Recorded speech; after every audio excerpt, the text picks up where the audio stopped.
First contact with Force. Captain Sarah Chen stood at the helm of the EPS Aegis, Earth's newest peacekeeping vessel, as it dropped out of hyperspace at the edge of the Galactic Coalition's core systems. At 12 kilometers long, the Aegis represented humanity's philosophy that peace required the strength to defend it. Its hull gleamed like polished obsidian, dotted with defensive arrays that the Coalition would undoubtedly view as weapons. Multiple Coalition ships approaching, Captain Lieutenant Marcus Rodriguez reported from his station. Their signatures matched diplomatic vessels. They're significantly smaller than expected. Sarah watched through the main viewport as the Coalition ships approached. They were beautiful in their own way, delicate crystalline structures that caught and refracted starlight, each barely a kilometer in length. The contrast between their elegant designs and the Aegis's imposing presence couldn't have been more stark. "They're hailing us," Communications Officer Yuki Tanaka announced, her hands dancing over her holographic interface. "The Coalition's High Council requests immediate communication." Sarah straightened her midnight blue uniform, adorned only with Earth's peacekeeping force insignia. A silver olive branch crossed with a shield. "Put them through, Officer Tanaka." The holoscreen materialized before her, revealing 3 representatives of the Coalition's dominant species. The Lumini, beings of pure energy contained within crystalline forms. The Archeans, massive gas-based intelligences who use robotic avatars for communication. And the Merfolk, aquatic humanoids who maintain their environment through personal force fields. "Greetings," the Lumini representative spoke, their crystalline form pulsing with light. "I am First Speaker Helios. We must discuss the nature of your vessel." "Captain Sarah Chen of the Earth Peacekeeping Force," Sarah responded with a diplomatic nod. "We appreciate the Coalition's welcome." "Welcome." The Archean's avatar flickered with apparent agitation. "Your vessel is larger than most of our space stations. Its energy readings exceed our military restriction treaties by several orders of magnitude." This is not a diplomatic approach. Sarah had been prepared for this reaction. Earth's briefings on Coalition culture had emphasized their belief in minimal military presence. "With respect, representatives, the Aegis is a peacekeeping vessel.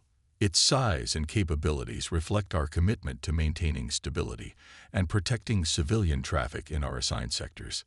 Peacekeeping. The Merfolk representative's force field rippled with what Sarah's cultural training identified as disbelief. "Your ship carries enough firepower to devastate a solar system. We have maintained peace across 12,000 species for millennia without such excessive force." "Different species find different paths to peace," Sarah replied carefully. "Humanity learned through our own history that the ability to respond to threats with overwhelming force often prevents those threats from materializing in the first place." The Lumini's light dimmed noticeably. "We have reviewed your species' history, Captain Chen. Your wars, your conflicts. Perhaps this is why you cannot understand our way. Peace is not maintained through the threat of violence." Sarah felt a familiar frustration, but kept her voice level. "With respect, First Speaker, peace is maintained through the prevention of violence. The Aegis carries advanced medical facilities, emergency response units, and humanitarian aid supplies that can support entire planets. Our defensive capabilities ensure we can deliver that aid even in hostile conditions." "The Coalition has no hostile conditions," the Archean stated firmly. "Your vessel's presence here suggests you expect violence where none exists." Sarah thought of the classified reports, the deep space signals that Earth's scientists had detected, the ancient warnings they'd found in the ruins of dead civilizations beyond Coalition space. But those weren't hers to share. Not yet. "We expect nothing," she said instead. "We prepare for everything. Humanity joins the Coalition in peace, but we will do so our way. The Aegis and her sister ships will patrol our assigned sectors, protect trade routes, and respond to any humanitarian crisis. We invite Coalition observers aboard to verify our peaceful intentions at any time." The 3 representatives conferred silently for a moment before the Lumini spoke again. Your species membership application will require significant discussion. Until then, we must insist that your vessel remains at the outer boundary of Coalition space." "Understood," Sarah replied. "We will maintain position here. But know that if any Coalition world calls for aid, we will answer, regardless of political status." After the transmission ended, Sarah turned to her crew. Every human on the bridge understood what wasn't being said, what couldn't be said yet. They had seen the evidence of what was coming, of what had come before. The Coalition's peace was beautiful, but it had made them vulnerable. And humanity, for all its flaws, had learned to be ready. "Status report," she ordered, turning back to the viewport. "Coalition vessels are withdrawing to minimum safe distance," Rodriguez reported. "Their sensor scans of our hull continue." "Let them look," Sarah said quietly. "They'll understand soon enough." In her mind, she could still see the images from the deep space probes, the patterns of destruction that stretched across uncharted sectors. The Coalition's peace had lasted millennia, but something far older was stirring in the dark between galaxies. Humanity hadn't built ships like the Aegis because they wanted to fight. They built them because they had to be ready when the fighting came. Lieutenant Rodriguez's console chimed. "Captain, long-range sensors are picking up an unregistered vessel dropping out of hyperspace in Sector 7. It's not broadcasting any recognition codes." Sarah allowed herself a grim smile. "How convenient. Send a message to our Coalition friends. Tell them they're about to see exactly why Earth believes in peace through strength." The Aegis's engines hummed to life, its massive form turning with surprising grace toward the new contact. Sometimes the best way to make a point wasn't through words at all. "Battle stations," Sarah ordered. "Let's show the Coalition how peacekeepers work." The pirates' lesson. The unregistered vessel turned out to be 3 ships, not 1. They emerged from hyperspace like wolves stalking prey, their hulls a patchwork of stolen technology and crude modifications. Pirates, but not the disorganized raiders that occasionally troubled the Coalition's peaceful worlds. These ships moved with military precision. "Analysis," Captain Chen ordered, watching the tactical display. "Advanced weapons systems," Captain Rodriguez reported. "Energy signatures suggest forbidden tech, probably stripped from abandoned worlds beyond Coalition space. They're heading straight for the Lumini colony in Sector 7. The Lumini colony. Of course. Their crystalline technology was valuable on the black market, and their defensive capabilities were practically non-existent.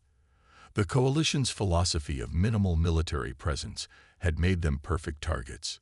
Time to intercept. 4 minutes at standard drive. 2 minutes if we push the engines." Sarah smiled. "Push them, and open a channel to our Coalition observers." The holoscreen flickered to life, showing the 3 representatives from earlier. Their expressions, or what passed for expressions among their species, showed a mix of concern and disapproval. "Captain Chen," first speaker Helios began, "we detect your vessel powering weapons systems. This is not." "With respect, first speaker," Sarah interrupted, "you might want to watch what happens next. Those pirates are carrying forbidden weapons technology, and they're headed straight for your colony." "Impossible," the Archean's avatar flickered. "Piracy has been eliminated from Coalition space. Our peace is about to be broken," Sarah finished. "Unless we stop them, you can either watch, or you can evacuate your colony. Your choice." She cut the transmission before they could respond. "Time to intercept." 30 seconds, Captain. "Pirates are charging weapons. Plasma cannons, quantum disruptors. They're not even trying to hide their capabilities anymore." "Broadcast on all frequencies," Sarah ordered. "This is Captain Chen of the Earth Peacekeeping Force. Power down your weapons and prepare to be boarded, or we will respond with appropriate force." The response came immediately, a barrage of plasma fire that splashed harmlessly against the Aegis's shields. Sarah had expected nothing less. Pirates like these had operated with impunity for too long. "Target their weapons systems," she ordered. "Precision strikes only. Let's show the Coalition how this is done. The Aegis moved with a grace that belied its massive size.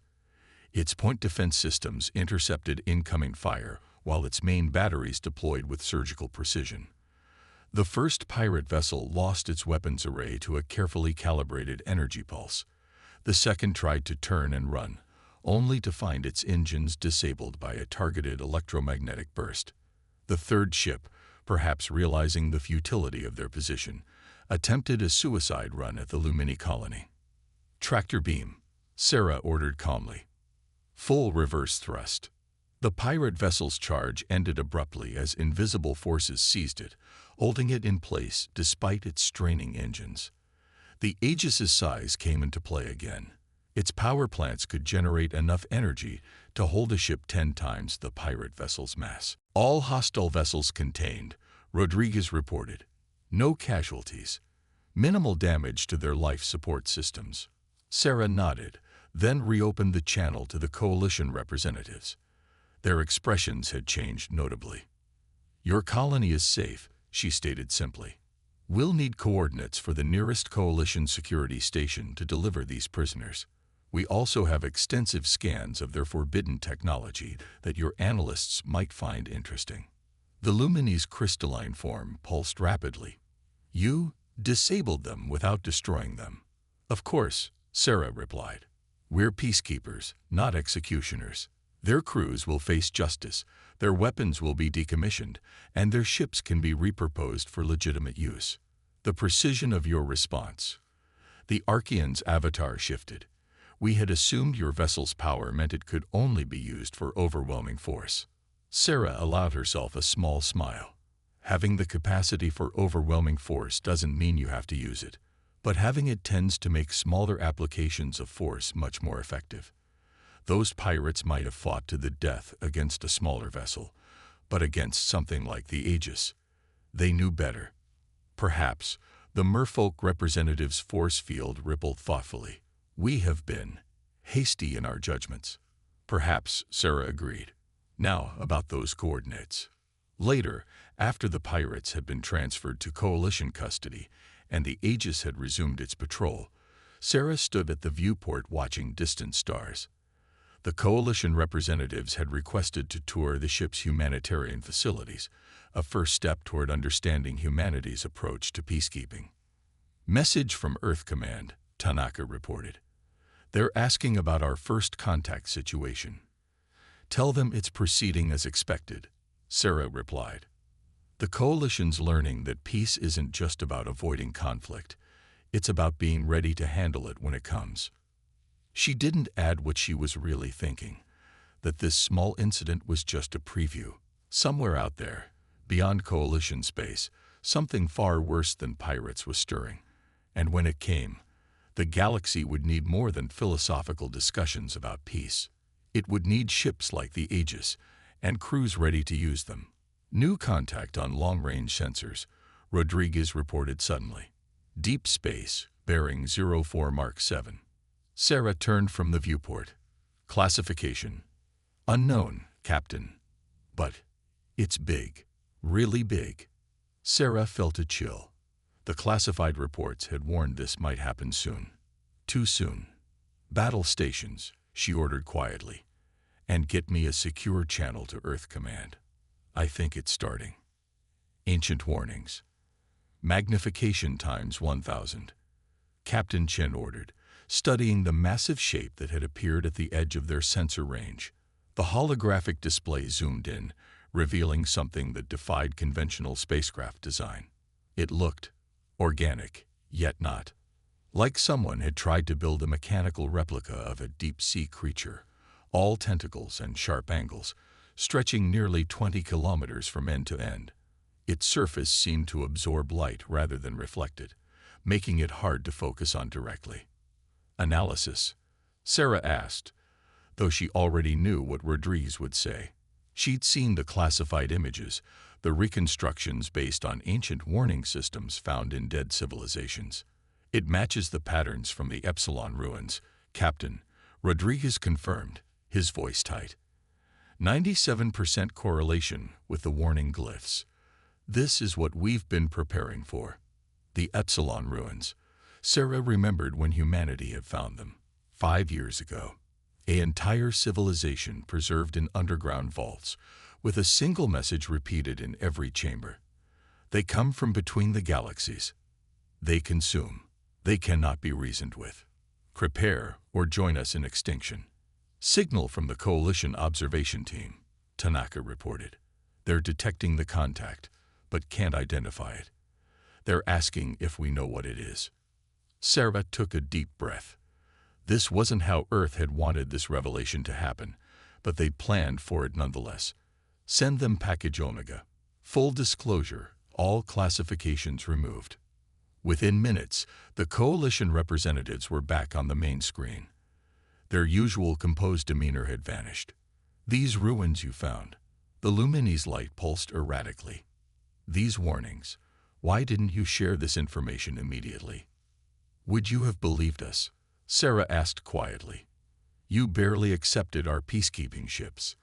How would you have reacted to warnings about ancient threats from between the galaxies? The energy readings from that vessel, the Archean's avatar, flickered rapidly. They're like nothing in our database, nothing in 12,000 years of Coalition records. Because it's older than that, Sarah explained. Much older. The ruins we found. They dated back 2 million years. And they weren't the first civilization to fall.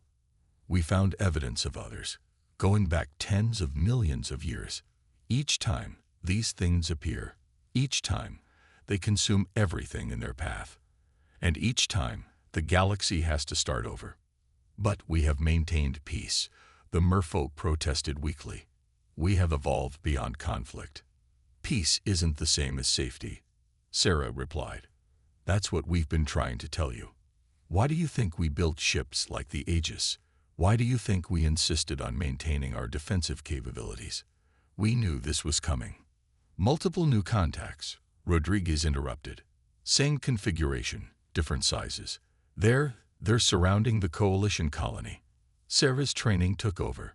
Launch probe drones, full spectrum analysis, and get me a secure channel to every Coalition world in range. They'd need to begin evacuations now.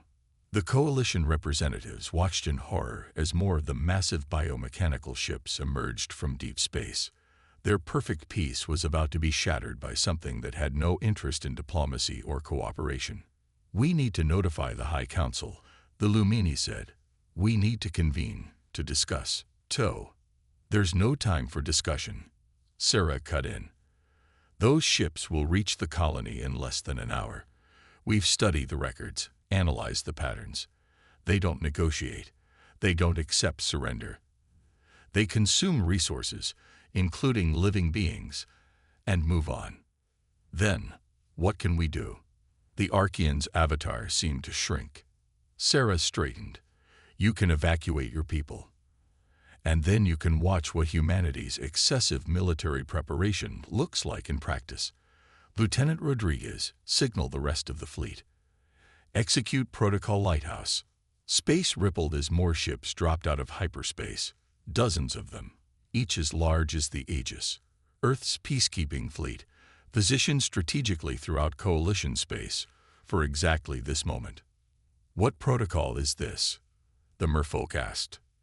Lighthouse, Sarah said grimly. Because sometimes, when darkness comes, you need to be the light. And sometimes, being the light means being ready to burn very, very brightly. She turned to her crew, battle stations, and send word to Earth. Tell them the long night has begun. The Aegis's engines hummed to life as its weapons systems powered up. Humanity had spent decades preparing for this moment, building ships that the Coalition had seen as unnecessarily large and powerful. Now they would understand why. Captain, Rodriguez called out, the enemy ships are accelerating toward the colony.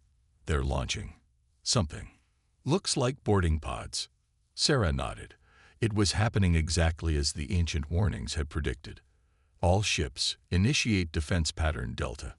Let's show these things why humanity believes in peace through strength. The Coalition representatives watched in stunned silence as Earth's massive fleet moved into position. They were about to learn that sometimes the strongest advocates for peace were the ones most capable of war. And humanity was very, very capable indeed. The storm breaks.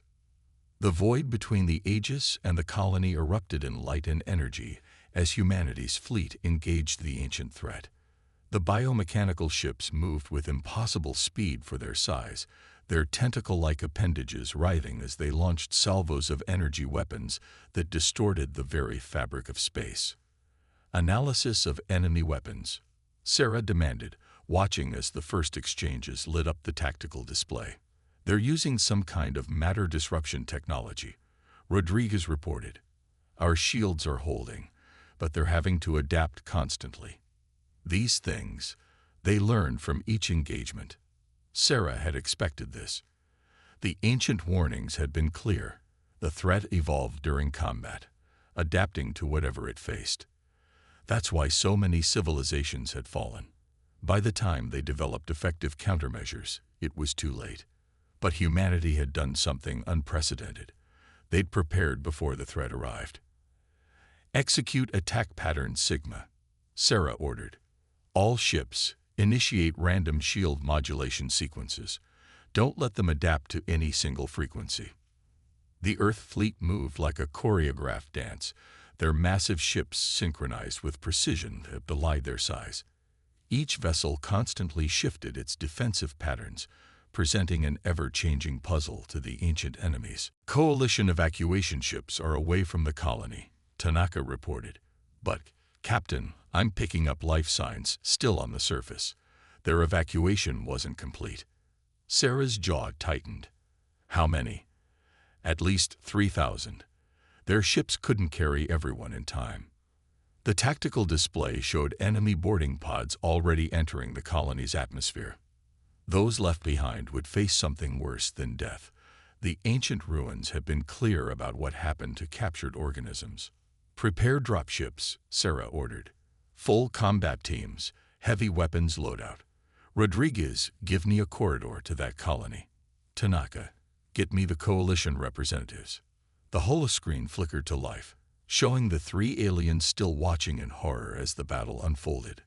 We're detecting life signs still on the colony, Sarah stated without preamble. We're launching a rescue operation. We need any security codes or access protocols you can provide. You would risk your ships, your people? The Lumines light pulsed with disbelief. For a coalition colony. This is what peacekeepers do, Sarah replied firmly. We protect people. All people.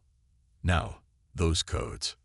As the coalition representatives transmitted the necessary data, Sarah watched the tactical display. The enemy ships were learning, their attacks becoming more coordinated, more precise. But they hadn't faced anything like Earth's fleet before. Drop ships away, Rodriguez reported. Enemy vessels attempting to intercept. Show them why we built our ships this big, Sarah ordered. The Aegis's main batteries opened up, not with the precision strikes they used against the pirates, but with the full fury they'd been designed for. Concentrated beams of energy carved through space, forcing the ancient ships to break off their pursuit of the drop ships. Ground teams reporting contact, Tanaka called out. Enemy boarding parties engage. There, sir, the ground teams say the enemy are attempting to collect civilians. Some kind of biological harvesting, just like the ruins had warned. Sarah's voice was steel. Not on our watch. All ground teams, Protocol Guardian is in effect. Get those people out of there. The battle raged across space and ground. Earth's forces had the advantage of preparation, but the ancient threat had the advantage of experience. For every tactic humanity deployed, the biomechanical ships adapted. For every adaptation they made, humanity unveiled a new countermeasure. Drop ships returning. Rodriguez reported after what felt like hours. All survivors recovered. But Captain, the enemy ships are changing formation. They're merging. Sarah watched as the biomechanical vessels began to combine, their forms flowing together like liquid metal. The resulting entity dwarfed even humanity's largest ships. They've never done this in any of the ancient records, Tanaka whispered. Because no one ever fought back effectively, Sarah realized. We're forcing them to reveal capabilities they haven't needed for millions of years. The merged entity pulsed with energy, its surface rippling like disturbed water. This was the moment that would decide everything. Either humanity's preparations would be enough, or they'd join the long list of civilizations that had fallen to this ancient threat. Sarah Chen stood on the bridge of the Aegis, watching the massive entity with steady eyes. The coalition representatives remained silent, watching as humanity's peacekeepers prepared to face something that had ended civilizations since before their species evolved. All ships, Sarah's voice was calm. Execute final protocol. It was time to show the galaxy why humanity built its ships to be more than just big. It was time to show them why Earth believed in peace through strength. And it was time to teach an ancient enemy that humanity's dedication to peace didn't mean they couldn't wage war. Unity through strength. Final protocol was humanity's last resort weapon, the culmination of decades studying the ancient ruins. Each of Earth's massive ships had been built around a single principle, that the only way to defeat an adaptive enemy was to change the rules of the engagement entirely. All ships reporting ready, Rodriguez announced. Quantum synchronization in progress. The merged entity before them pulsed with power, its surface rippling as it prepared to unleash weapons that had ended civilizations. But humanity had learned from those lost civilizations, had built their defenses knowing this moment would come. Send the signal to the coalition representatives, Sarah ordered. Tell them to get their ships beyond the gravity well. What happens next? They'll want to be clear. They're refusing to leave, Tanaka reported. They say they want to witness. Sarah nodded. Perhaps the coalition was finally learning that peace didn't mean avoiding conflict. It meant facing it with courage. Final protocol. Execute. Across the fleet, massive rings began to spin within each ship's superstructure. The ancient ruins had revealed that the universe had rules even older than their enemy, rules that could be bent by those who understood them properly. Quantum fields aligned, Rodriguez reported. Reality anchor points established. The space around Earth's fleet began to distort, light bending in impossible ways. The enemy entity reacted, its surface writhing as it sensed something it had never encountered in millions of years of consuming civilizations. They're attempting to retreat, Tanaka called out. Their ships are trying to separate. Not this time, Sarah said quietly. Activate the fields. Reality itself seemed to hiccup. The quantum fields generated by Earth's fleet didn't attack the enemy directly. They changed the fundamental laws of physics within a defined space.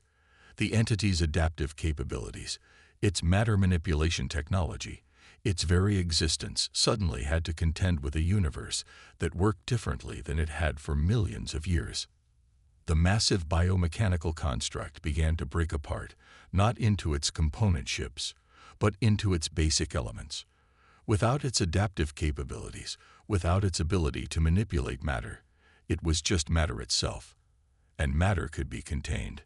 Containment fields at maximum, Rodriguez reported.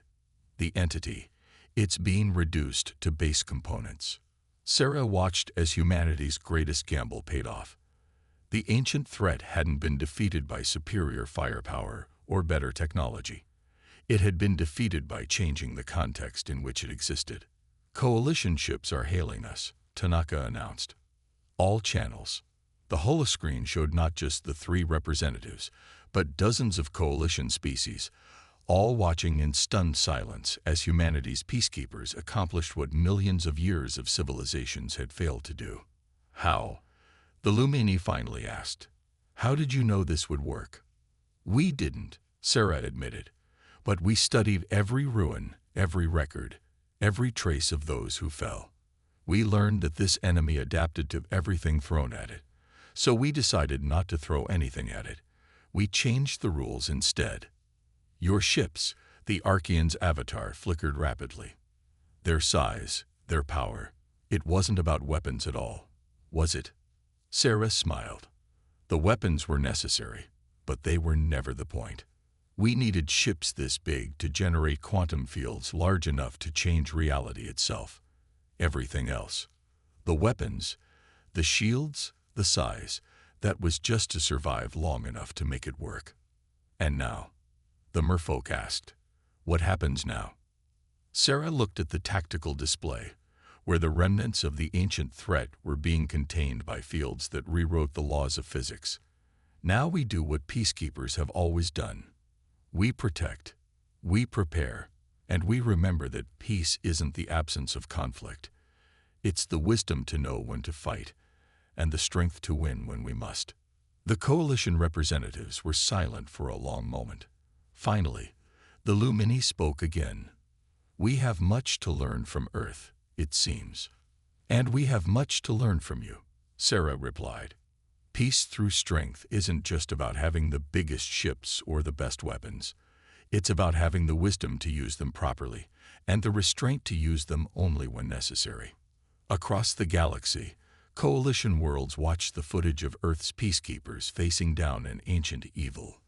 They saw how humanity's excessive preparations had saved not just the colony, but perhaps the galaxy itself. Captain, Rodriguez called out, long-range sensors are detecting more quantum distortions. This might not have been the only one. Sarah nodded. She had expected this. The ancient ruins had hinted at more than one threat, more than one source of darkness between the galaxies. Send word to Earth, she ordered. Tell them it's time for Phase 2, and send a message to the Coalition Council. What message? Tanaka asked. Sarah looked at the representatives on her screen, saw the dawning understanding in their various forms of expression. Tell them that humanity stands ready to share our technology, our training, our philosophy. Tell them it's time for the galaxy to learn that true peace isn't afraid of having the strength to defend it. The coalition representatives nodded, their previous disapproval replaced with something new: respect. Humanity's peacekeepers had proven themselves. They had shown that sometimes the best way to keep peace was to be ready for war. And now, perhaps, the galaxy would understand why Earth had chosen its path. For out in the darkness between galaxies, more ancient threats were stirring. But this time, they wouldn't find a galaxy unprepared.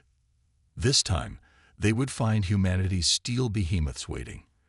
And this time, they would learn why peace through strength wasn't just a philosophy.